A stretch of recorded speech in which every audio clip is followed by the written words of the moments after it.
Landmine alternating push-up. Focus on bringing the chest down to the floor, as close to the hand that is supported on the ground as possible. Don't rush your transitions. The last thing you need to do is take a barbell on the chin. Landmine rollout push-up are fun, and demanding on the shoulders. The arm on the floor is going to be doing the majority of the work, but the outstretched arm will also play a very important stability role. So be sure to push down into the landmine with the extended arm.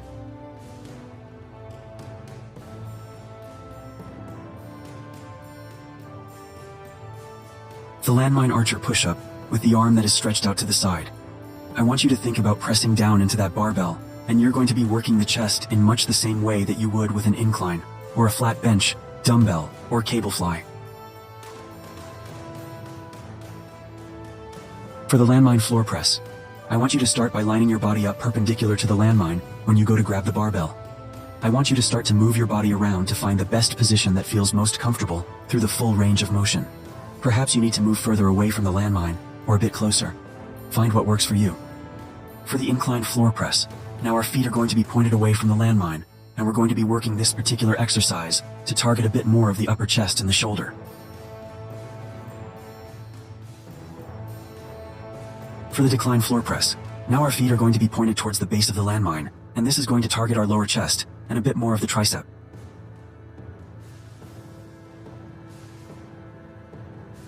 The landmine lateral raise. It's time to strip the weight down so we can really focus on isolation of the lateral delt. You're going to angle your body, however feels best, in order to get predominantly lateral shoulder engagement and movement.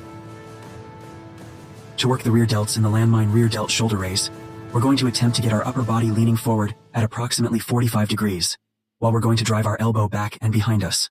Search for the optimal position relative to the landmine, so that you can feel this in the back of your shoulder.